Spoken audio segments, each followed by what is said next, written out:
This conference will now be recorded. I'd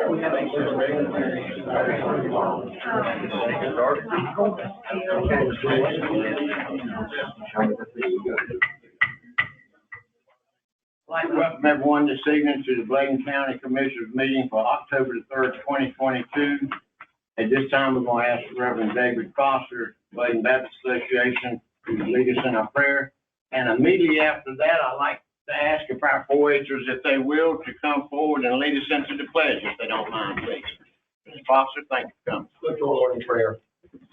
Father God, at the very beginning of this meeting, we come to invite you to be a part of this, Lord, but that's not necessary because your presence is in this place, because you are a sovereign God. God, I thank you for each citizen that's gathered here and each commissioner that's been elected by this county in position of decision-making that's good for the county. God, as we see above the seal, even in this place, there's a phrase and a term that means so much, and it says, "In God we trust." I pray, God, that all we do as citizens and all that these commissioners do, Lord, is put their trust in you and allow that trust and your guidance to provide just exactly where we need to go, Lord, as a county. Lord, help us to recognize that we're so much better together. We're more than just individual communities or districts. But Lord, we're a county of people that need to work together for the good of the whole.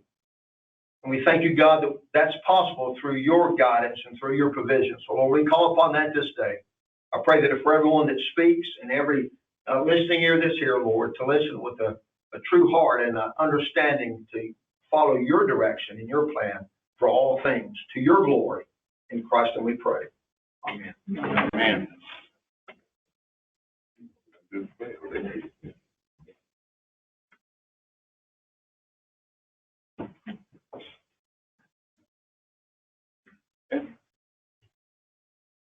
I pledge allegiance to the flag of the United States of America and to the republic over which it stands, one nation under God, indivisible, with liberty and justice for all.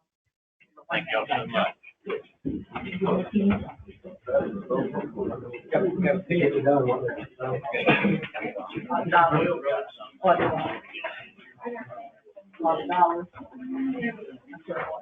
see if I got it.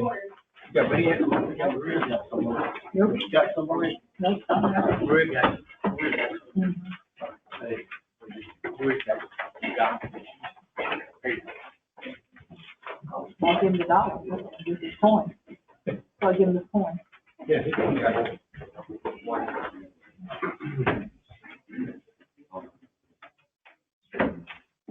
Wait to call the half of the promotion of like this regarding the Bladen County team.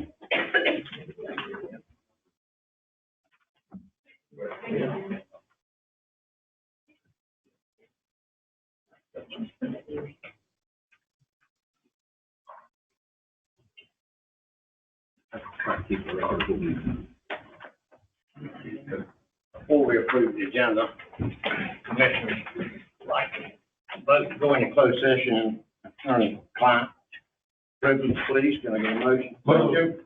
Got a motion by Mark. Got a second by Mr. Bullock. All in favor say aye. Aye. Opposed? Thanks. Can I get a motion to approve you?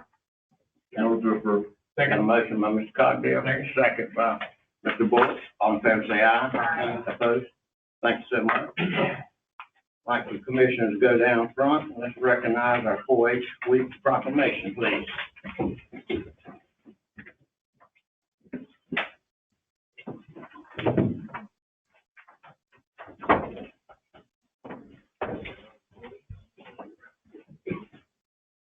Hey, come on up.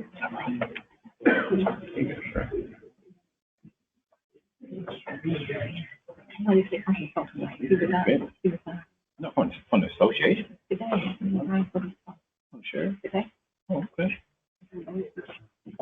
We're gonna get our clerk to read the proclamation. Whereas 4-H youth across the nation are leading efforts to solve problems in their communities and make a difference for their futures.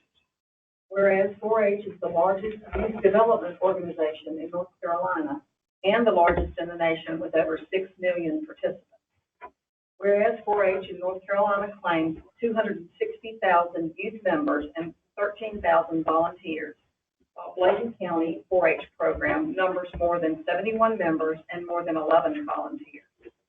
Whereas 4-H, as a part of the North Carolina Cooperative Extension System of NC State University and NC State University, is a program where youth learn through opportunities that provide them hands-on experience in 4-H's mission mandates of science, engineering, technology, healthy living, and citizenship. And whereas 4-H has connected youth and their communities with the innovative research and resources from our nation's 112 land-grant universities and colleges for more than 118 years. Now, therefore, be it resolved, the Bladen County Board of Commissioners does hereby proclaim October 2nd through 8th, 2022, as 4-H Week in Bladen County. The board urges the people of this county to take advantage of the opportunity to become more aware of this special program that enhances our young people's interest in their futures as part of Bladen County 4-H youth development, and join us in recognizing the unique partnership between our county and our state university system. On behalf of the commissioners of our county, we thank each and every one of you, and for the time you put in now. You are the leaders in our youth, and we look forward, and I challenge y'all to come replace some of us someday, because you showed the work ethic now, and we appreciate it, and we wish all the young people like you guys would take this initiative, because we're proud of each and every one of you. We thank you so much. Thank you.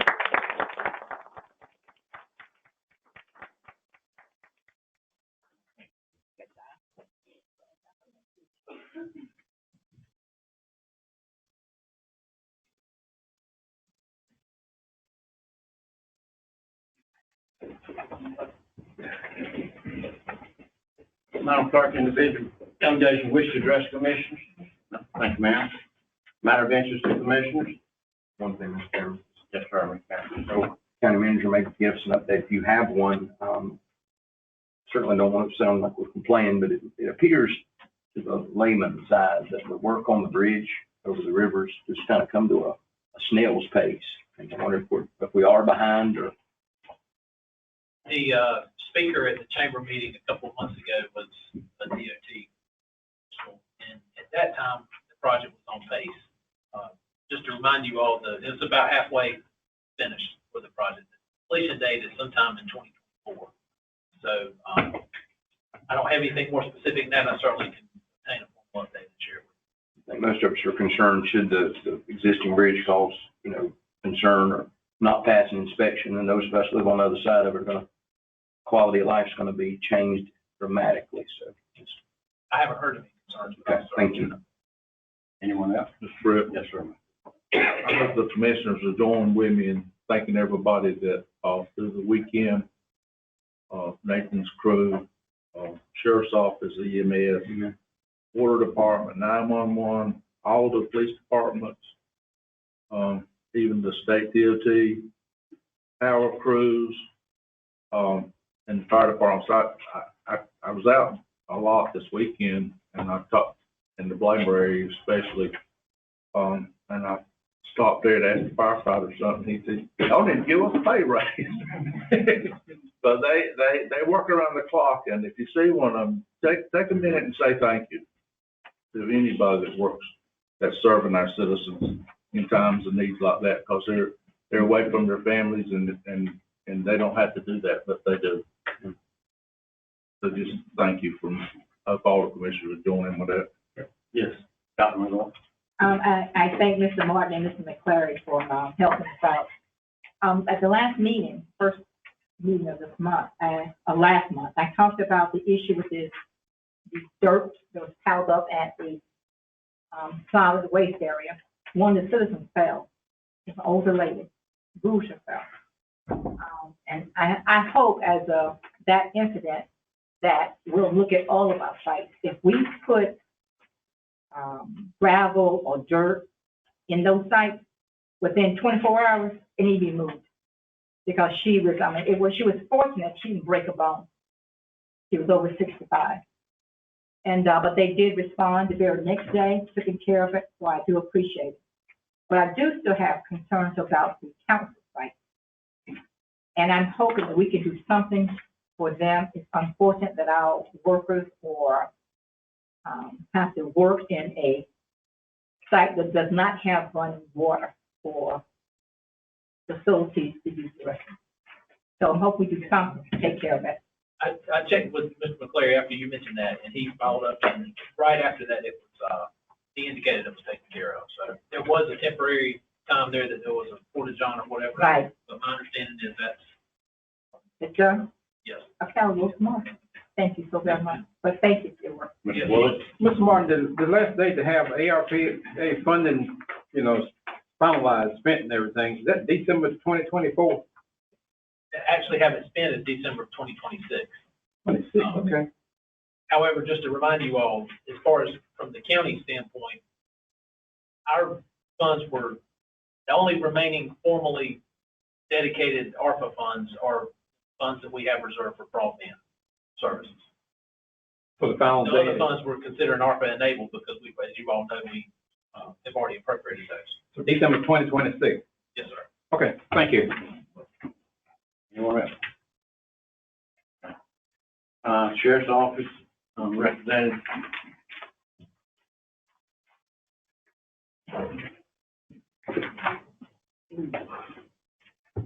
Good evening, everyone. This is an update or for information only. We're not asking for any action, but we maybe direction. We've had some issues with our jail food service over the last several months, and we've actually gone out for bid looking for updated food pricing. That come back with our current vendor with the new bid, and our contract has expired. We've been going month to month with the current vendor.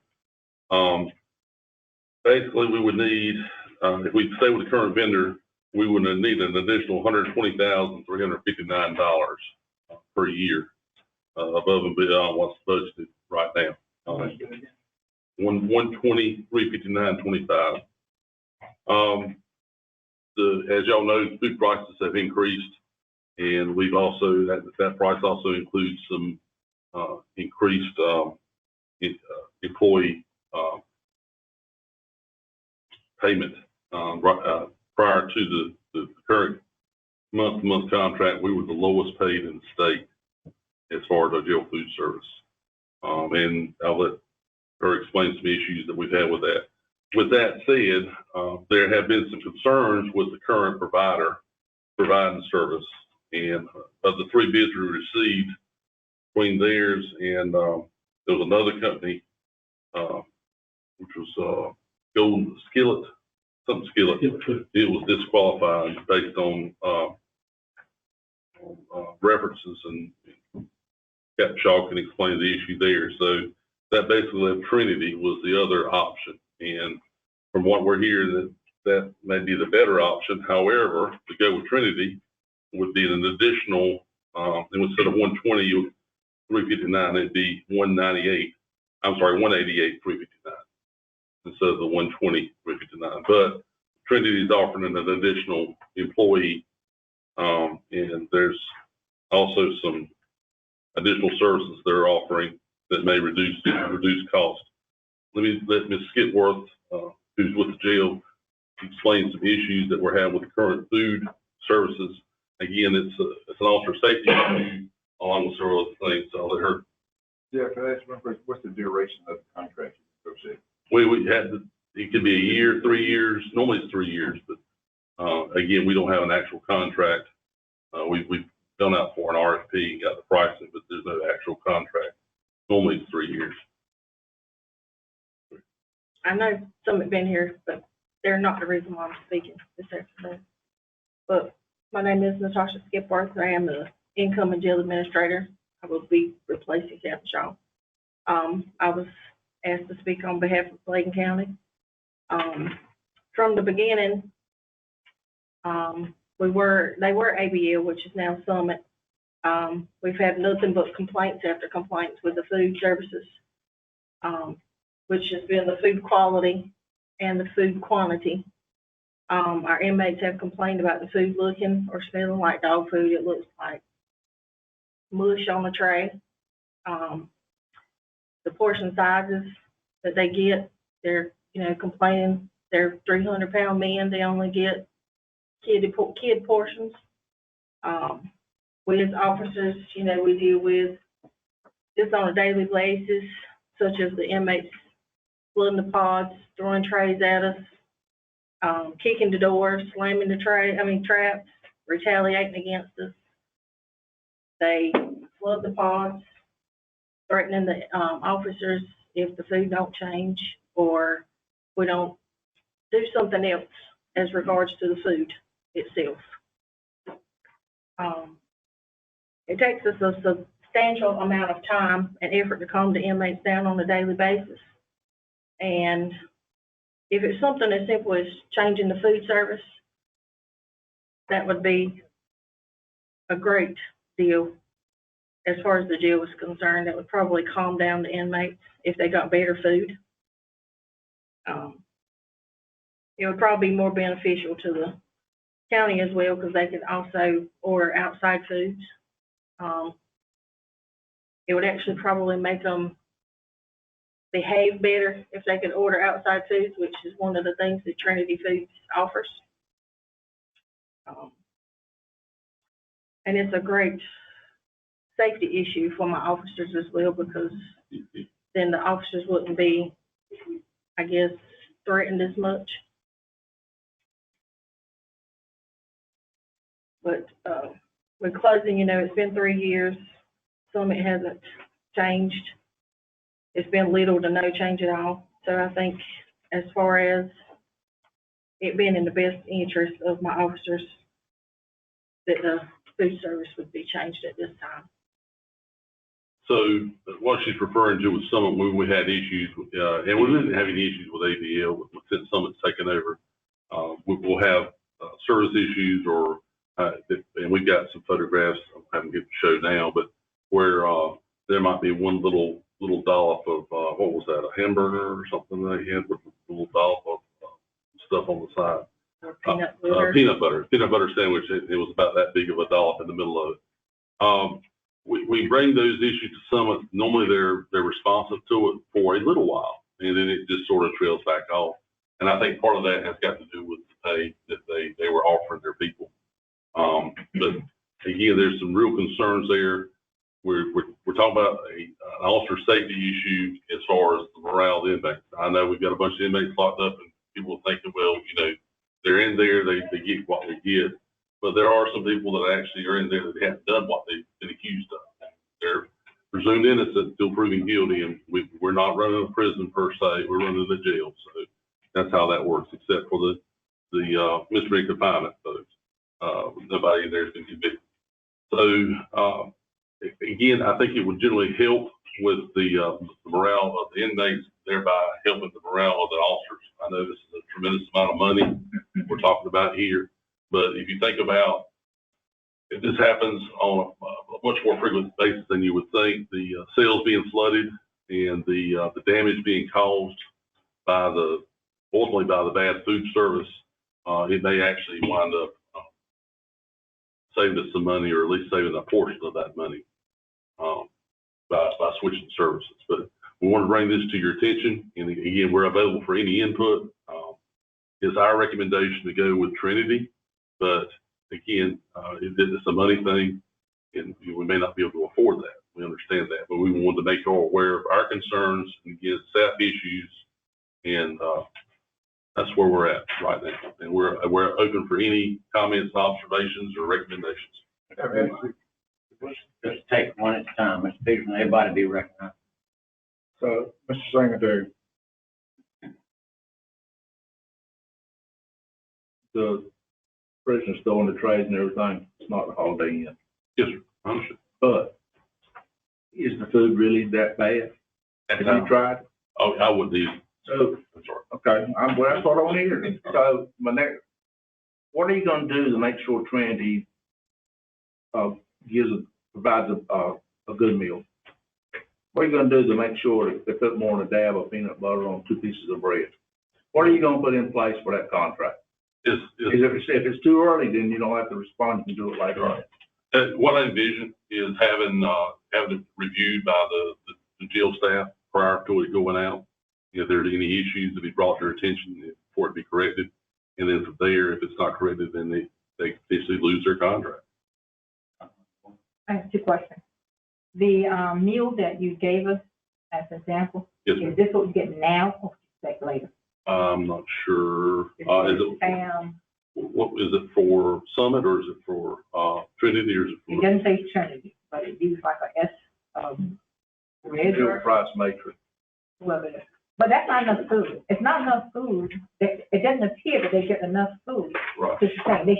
They are human people. right. They Understood. should be treated and given at least a adequate diet meal. Then you have folks who are diabetics and everything. So I support that. Do we have still, detention officers double as a cook? Do they help them as well? Generally not. They will sometimes, like we're during COVID, they may help help with some of the preparation when we were shorthanded and didn't have.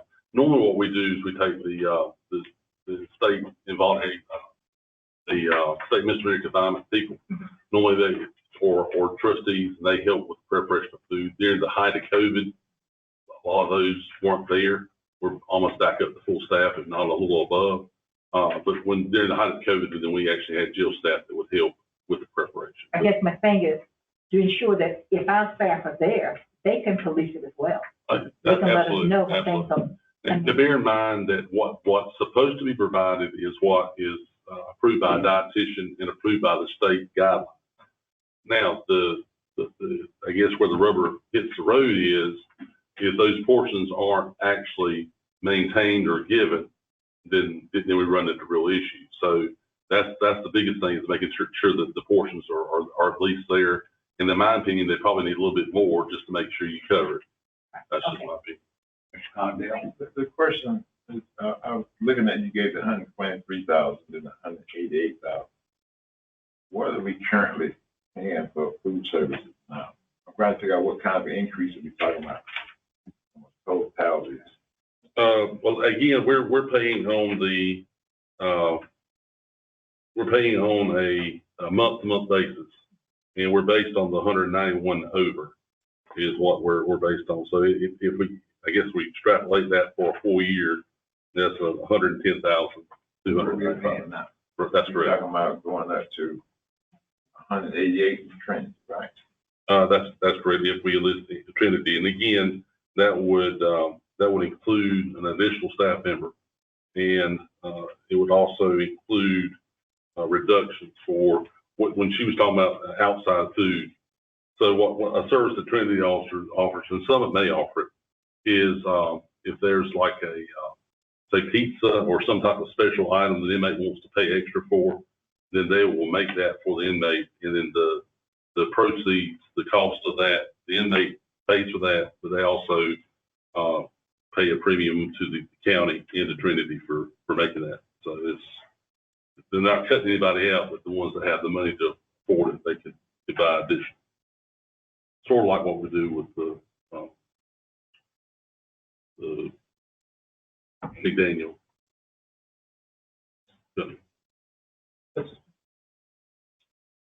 I've got a question.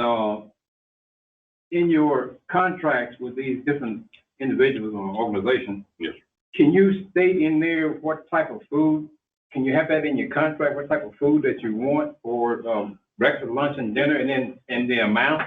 Generally the way that works is because you run into, okay, say we come up and say, okay, we want everybody to have 4 ounces of cottage cheese for lunch every day. Well, all of a sudden next week there's a shortage of cottage cheese throughout the country and we can't get 4 ounces. So instead of running into issues like that, it's left up to the jail administrator to approve each menu for each month. So they can adjust the amounts they ultimately see and decide on what the menu is. Okay. Because like I said, if you lock yourself into a specific item, 9 times out of 10, they're going to wind up, somebody's going to quit making it. And also with the way food prices are, there may be something that they have that they shoot the price way up and it may not make it where they can afford to produce that. So what you're saying is that the inmates are being neglected because of the amount of food that they're receiving? in some cases, or the types of food. And again, we got photographs of some of the stuff that's been served. We had them bring over a tray a couple of weeks ago, just at random. And there's no way, well, I wouldn't say there's no way, but it'd be very difficult to stomach that. So it's just, What are the surrounding county jails? Who are they using? my understanding, Robertson County still does it themselves. But the majority of the surrounding counties have gone with Trinity. There are, again, it's my understanding that Bladen County and Onslow were the last two counties in this region, and I may be wrong, but my understanding these last two counties in this particular area of the state, New Hampshire may still be using some of it, but I know Onslow has gone to Trinity, on an emergency basis, and I know Bladen and Onslow at one time we were paying the absolute least of all several thousand systems in the country for food. So there wasn't nothing in there to increase the cost for the staff. Are they cooking the food on site? Yes, sir, they are. Generally, it may be some stuff that's preheated where they heat it up, the majority of it is cooked on site. A lot of jail staff used to eat, but basically they're bringing their lunch now. That's what a lot of them do. And of course they offer, an employee can pay $2 and partake in that if they want to, but that hasn't been going to. And that's the other thing too, is, there may be an increase with that, and more employees buying food that will help offset the cost too, if food gets a little bit better. But right now and again, it comes and goes. There's been, when we say something that gets better for a while and then it just sort of fizzles out with the current company. And again, that may be a staff issue. I guess,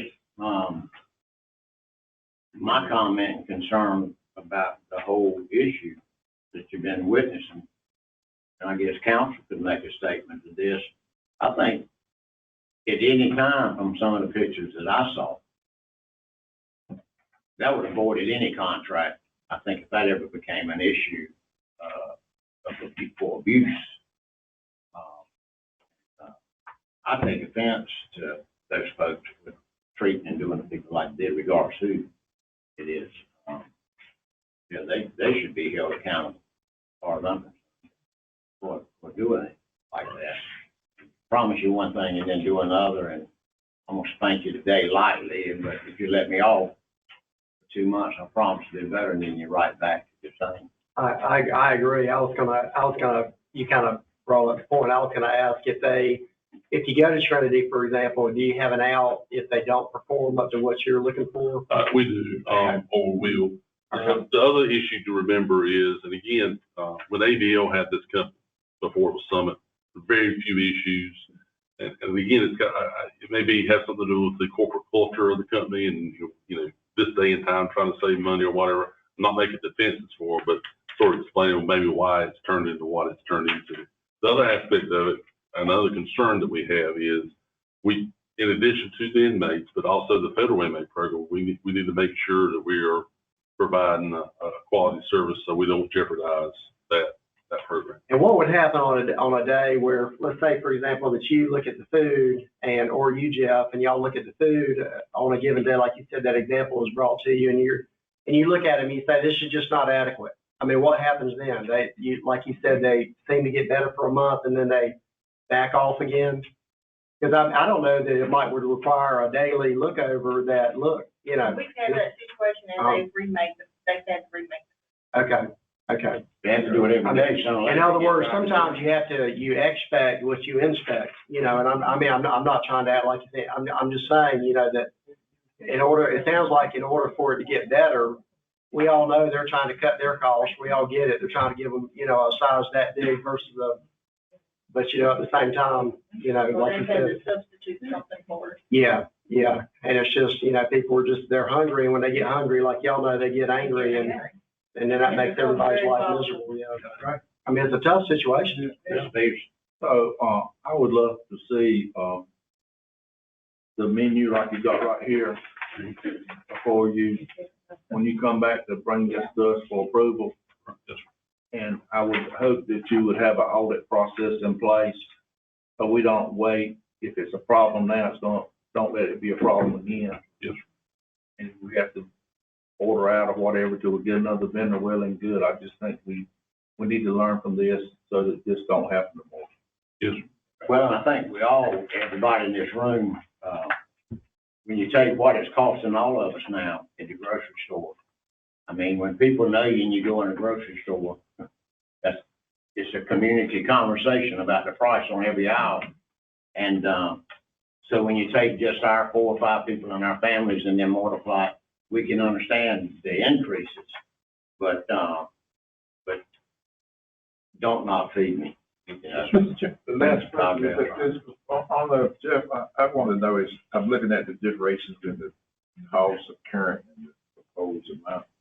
As the one that's working now, have they ever approached to an increase?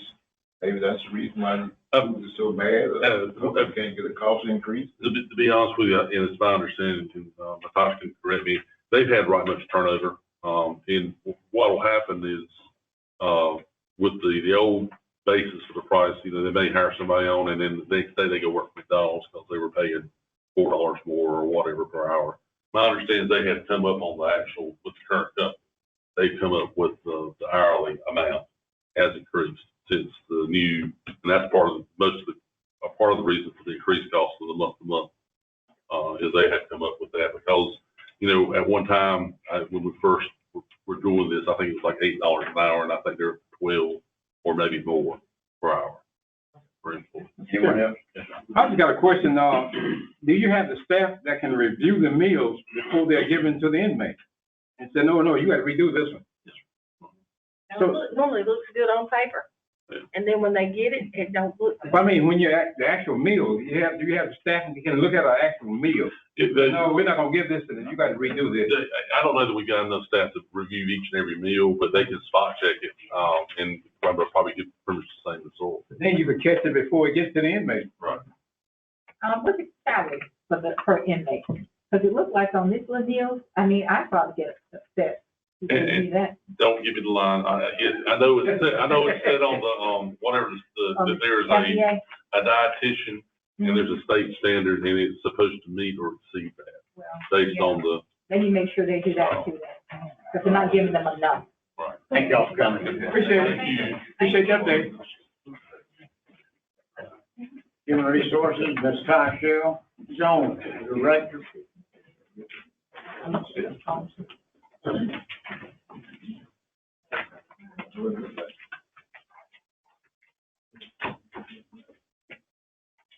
Good evening. Good evening. Good evening.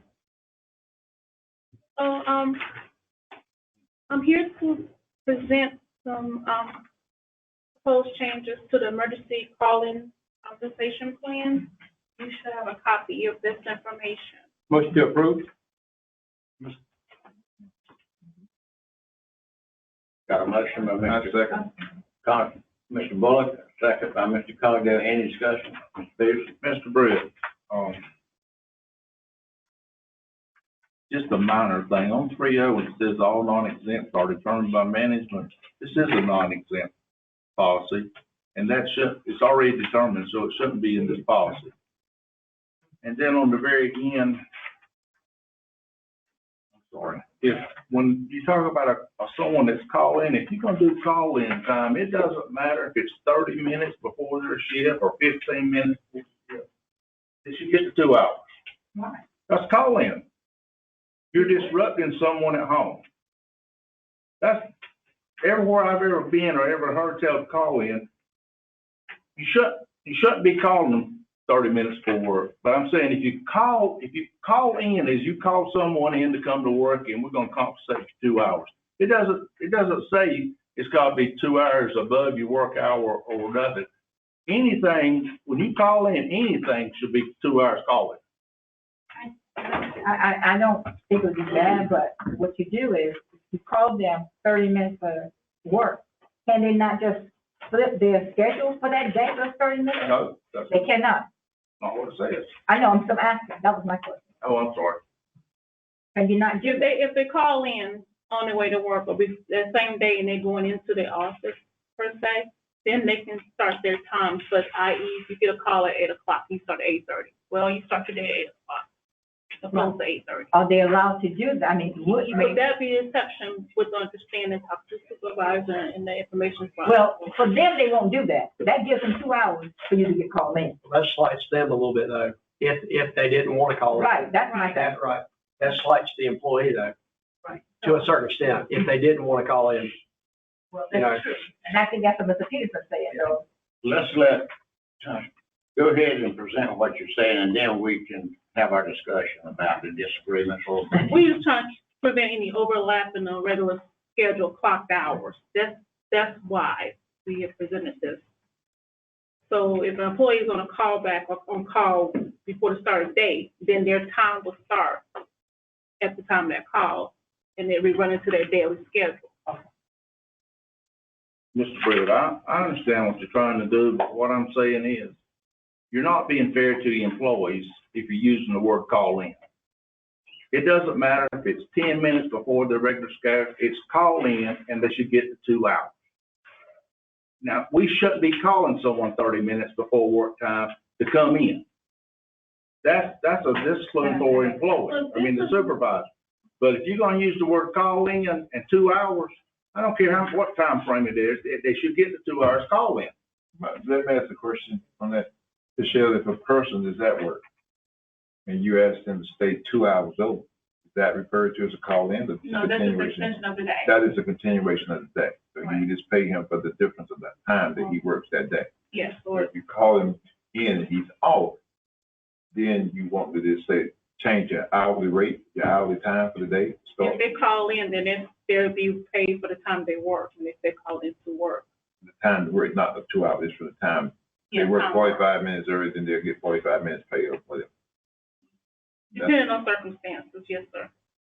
Okay, Just clear that up a little bit, but this is for situations, a person get called, let's say, someone gets a call, they handle a matter, and that call comes in, let's say it's 7:45 that morning, then they'll get their 15-minute call, take about 5 or 10 minutes, then they get 15 minutes for that call.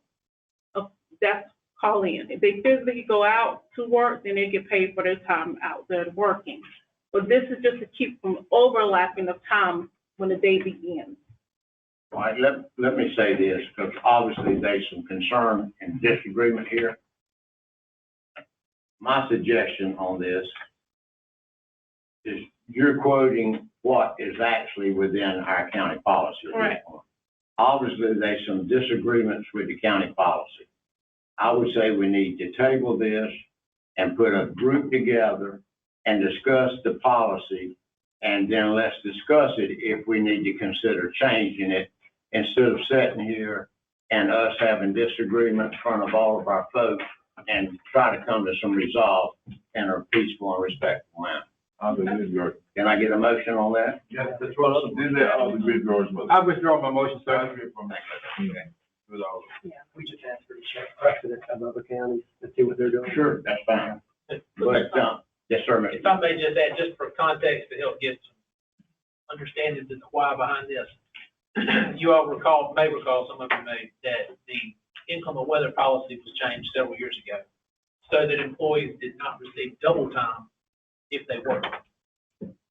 We kind of took a similar approach on this. If a person gets called in for whatever reason, 45 minutes before the start of the day, so for that hour and 15 minutes to make that 2 hours for the call in, they wouldn't be receiving double time. So that's the only thought process behind the, just to kind of share the why with you. And I understand that, but at the same time, I think let's I understand. let's do it in a good setting. We got a motion by Mr. McGill to table it. Dr. Ellis has made the second. Any further discussion?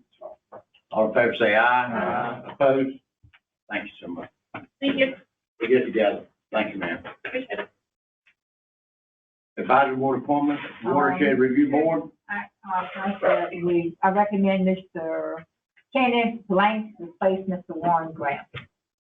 Got a motion, got a second by Dr. Montgomery, second by Mr. Cameron McGill. Any further discussion? All in favor say aye. Aye. Opposed? Thanks so much. Advisory Board appointments consideration during the next October 17th meeting. EMS Advisory Council will be 5 and the library will be 2. So keep that in mind. American Rescue Plan Act Enable Project. Chair, I make Consider a, approving various eligible APR Enable projects. I make a motion that Salvation Station Empowerment be approved. Second? Got a motion by Mr. Dr. Monroe, and a second by Mr. Bullock. Any further discussion? Mr. Chairman, abstain from the vote. Okay. What was the motion? John Bell. That Salvation, Number two. Station Empowerment, number 2. Approval of number 2. Thought it was not gonna be, not for approval or not, because more information was. No, we did, and I have a text. That's what I I think, got. the DA was very supportive of it. And, he mentioned he had a conversation with Mr. McGill. So you have that, Mr. McGill, had it too. Do you have a comment, Mr. McGill? Yeah, we got some information about Ben David's, deal in Wilmington, which is great. I don't know if one thing has anything to do with the other, but I think my biggest issue is, again, it almost needs to be two separate things. It's the deal with the district attorney and the expungement, and then all of a sudden we get into the one-day program, PPEs, COVID tests, travel supplies, all these things. Certainly want to support anything that benefits our community, but it's hard. As much as I want to just say, yeah, go for this. This is awesome. This is a great way to impact our community. It doesn't feel right. And I don't have to do it. Can I talk a little bit about this? Mr. Anderson? I spoke with Mr. Davis in reference to that, the DA. And I spoke with him about doing two different things. And he's in full support of the expungement clinic without any problem. That's where he sent the information up about from his brother Ben Davis. They have also put me in line to talk with the commissioners in New Hanover County with the legal aid group to implement. John Davis, the DA, wants to implement this program in Columbus and in Bladen County. And when I spoke with him in regards to some of our concerns, he kind of informed me that he was quite sure that anytime you're dealing with money, that there would be an oversight piece within it. And his comment to me was kind of a joking way when I spoke with him. Why would you have a concern about money being dispersed wrongly? And I'm the DA. He said, who else can you trust with it if it's coming? Well, I'm having to oversee what's happening with the funds. That's what John told me. He said, but he supports the program 100%. Ben David, New Hanover County does too. He supports it 100%. They've invested several $100,000. Yeah, he supports it. And the other part with the one-day relief, we kind of getting the thing that we're using it for two different things, but both of them going to be for the same purpose. It's not going to be to go out and start paying people money. It's for contact information. When you start doing PEP, you need funds to start calling people, getting people to come in, handle the product. The same thing requires expungement. See, we was doing this, and we had it all over the county. And we had to give people conversations. We used their facility just for guys to meet in groups. And right now, I could have brought you, I got like 300 applications to guys that we stipulated when we did this, that it would not have a racial bearing on it because those are significant things about it. When we did it, I was there. And John, he said, don't put names on it, just put names on it and give it to me. And it affects everybody in the county. We're not doing it just for hearsay. This is anybody in the county that has committed a crime and wants to get the record response. And the PEP stuff, that's something that I had just been doing throughout the time. My son got together with a lady from Boston with a bunch of philanthropists. And all they do is just pass out supply. You come out there, Nathan would tell you, have we done anything that I have 7, 8 people and they helping me do it all the time. I haven't benefited one penny. My family hasn't benefited one penny. All we have done is spend money to get it done. That was all we was trying to do. I'd like to say one thing about this expungement. We had citizens from other counties to come here. Because they heard about it. We were surprised, really. But, they said they heard about it, that we were assisting citizens in the expungement. We had people coming in from Sampson County, and which was a great program. But the thing about it, though, when the pandemic came around, everything kind of went on hold. But it was a great program that we were working with. My understanding from Hanover County, they've had several thousand cases where the charges have been dropped off of them, but it's still on the record because they can't afford to pay to get the expungement. And $175 will handle that to get it off, to give that 14 and 15-year-old and 16-year-old a second chance. And, yes. So based on the information from Ben David, it's going to cost anywhere from $500 to $1,000 per person for the legal fees for the expungement, correct?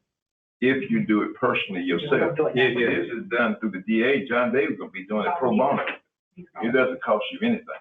What I read was 175. Yeah, he said some questions. Some of that, this administrative cost, that's what he's referring to, administrative costs. To handle some of those particular type things with attorneys coming in, paperwork and all that kind of stuff. But basically, they're doing discussion. Mr. Chairman, one thing, I have a nephew that got a ticket called, he got a permission to carry a gun, but he had it in his, drink holder. And it got him for having a gun, not exposed. And he got but it's gonna cost us $175, I believe it was, to get it taken care of. But we can't do it until March of 2023. That was the figure out. Yeah, $175. Okay. That's not going through the clinic that we're talking about. That's going straight through the state of North Carolina ourselves. Yes. Time for a vote. All in favor, say aye. Opposed? No. Got that, Madam Clerk? One no. Make a motion to approve the water fire department. Second request. Got a motion by Mr. Peterson, Water Fire Department. A second by Mr. Cameron McGill. Any further discussion? All in favor, say aye. Opposed? Thank you. What are we waiting on? Can we do, All, recommend school number? rest of it, Huh? rest of it, not. How about, zero betterment, no, those, have been? Huh? Yeah, okay. Still waiting on. County Manager, Mr. Mark. Thank you, Mr. Chairman. I'd like to review the calendar with you for October and November. And point out this Thursday at 6 at 12 noon, JCTC meeting will be held. The Health Department this Saturday, the 8th, the Great Festival will take place at Vineyard. Also at 8:30 a.m., there's a Strides Walk Alliance for Diabetes Awareness, and that's at Clarkson First Baptist Church. The Health and Human Services Advisory Committee meets on Monday the 10th at 5 p.m. Agam Up Days will take place on the 11th and 12th at Bladen Community College. Thursday, the 13th at 6 p.m., the annual GCC Foundation Dinner will take place. On Saturday, the 15th at 8:30 a.m., the Trooper Kevin Connor Memorial Run will take place in Whiteville. Also that day at 12 noon, there's a community prayer service here on the courthouse lawn. On Monday, the 17th, there's a special meeting at Ag Center with Cooperative Extension for their reports to people. Board meeting that evening at 6:30. On Tuesday, the 18th at 8 a.m., the Chamber monthly meeting will be held at the Farmers Market. Thursday, the 20th at 5:45 p.m. on the River Council of Governments meeting and awards banquet will take place in Southeastern Agricultural Center in Lumberton. On Saturday, the 22nd, from 10 until 2, the Fall Festival will take place at Jones Lake State Park. Also that day, from 12 until 4, there's a Fallen into Fun Fest at Road Bladen Charter School. Tuesday, the 25th at 6 p.m., the NCAB meeting will take place at the Town of Tar Heel. And then Friday and Saturday, the 28th, the annual Beach Festival will take place. Mr. Mark, if anybody's planning on going to the Lumber River Council of Government, they've got the reserve now. That's right. So make sure if you want to go, you get it to Marie. You know that, for that 50th anniversary. October 20th, for that's the 50th anniversary. Mr. Fifty down I there. think that is. And then moving over to November, JCPC meets on the 3rd. The Pork and Beach Festival is Friday and Saturday, the 4th and 5th. That's here in the farmer's market. There's a prayer service on Monday, the 7th at 8 a.m. here. The general election is on Tuesday, the 8th. County offices are closed on Friday, the 11th, observance of the Veterans Day holiday. The Health and Human Services Committee meets on Monday, the 14th at 5 p.m. The Board of Commissioners meets that evening at 6:30. So just remember just to remind you, that's the second Monday. On Saturday, the 19th at 12, there's a community prayer service here. The board meets also on the 21st at 6:30. And county offices are closed on the 24th and 25th in observance.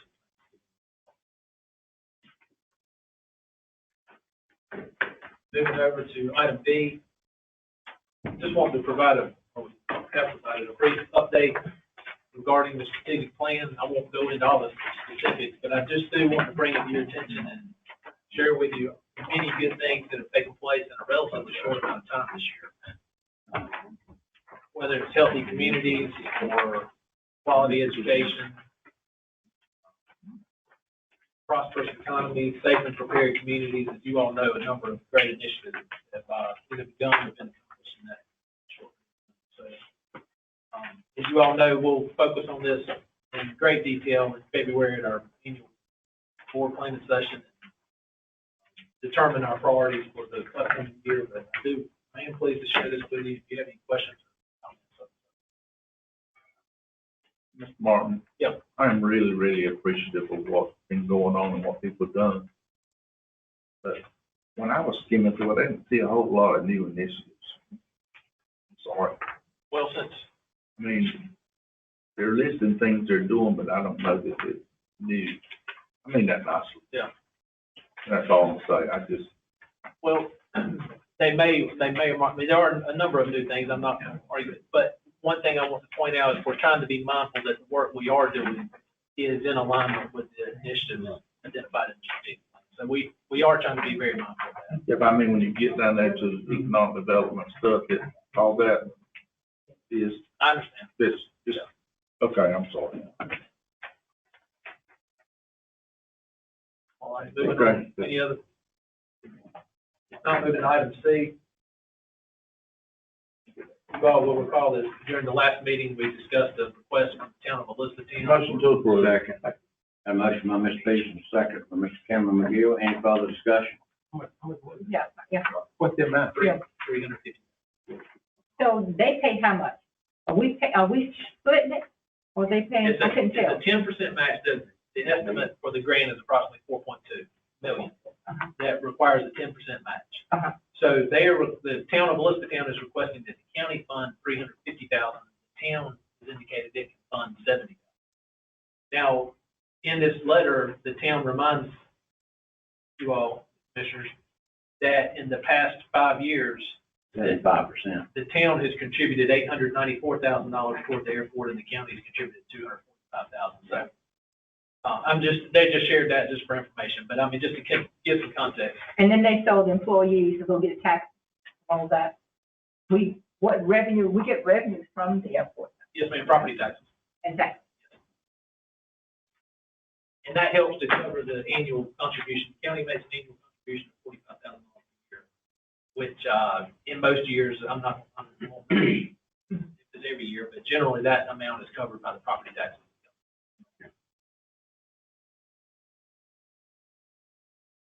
Any other discussion? All in favor, say aye. Aye. Opposed? Thank you. Thank you. Also, I want to update you regarding a proposal. Again, this is following up from the last meeting. This is related to economic development and the establishment of a finance position, and also contract services for talent acquisition service, basically. And so, you all know that Mr. Hustis has been here at previous meetings and discussed the need for a finance position. Just to let you all know, we did have that position evaluated. It's graded out as a 28A. So total all in is $66,118.06. 60% of that cost would be borne by Bladen County Agro-Industrial. The county would fund 40%. So I wanted to share that with you. Also, in regard to the talent acquisition service, the proposal is that the county would meet with firms who deal with military bases and that type of thing, and employees who are leaving the military, just as one main focus, to try to recruit employees to help private companies and organizations in the county that are so desperately in need of staff members. We ain't got a motion to approve, Mr. Brett. Second. Got a motion by Mr. Pearson, a second by Mr. Gillespie. Any further discussion? What we make of the motion now? To approve that this is something that we, the information that we're going. I mean, it's not listed as an action item. Right. But no, okay, you got a question now? Can you get the question? Sure. That's why I recognize. Okay, the one I'm talking about now, when we look at the county portions, 26,447 on the finance position. So that one is primarily funded by the Bladen County. Yes, sir. Did we have any money that was going for that finance position when they We first got did, it? I don't remember if it was 12,000 or so. There is a small portion Of that 66,000. of the 66, yeah. So basically put the 66 and the 16. Or that may be over and above. There is a small portion, so with the net increase to the county is, So it'd be, if I put 16 to it, it's going up around about 38. I'm not neighborhood, right? probably, Okay. Then, so we got over here, the recruitment office, 85. right. And when we freed up everything, doing that transition back here a year ago, it freed up how much money, 95? Well, that figure was talked about when the budget was actually done, completed, it was right around 111. 111. Oh, what? Okay. So we inside of that money, pretty much what we freed up. Well, and again, that's a good question. I will say this. This is all an estimate on the right column for the contract, and we don't know what that'll cost. We need to meet with firms and that type of thing. So those really are estimates. This side over here. Yeah, right. And we just zeroed it out. Okay, I was trying to figure out, when we look at the amount we had, that we said that we had freed up. Yeah, that's a good question. Now, I know we had some. My question, Mr. Chair, is, this talent acquisition person will also run Mrs. Houston's job so that, no?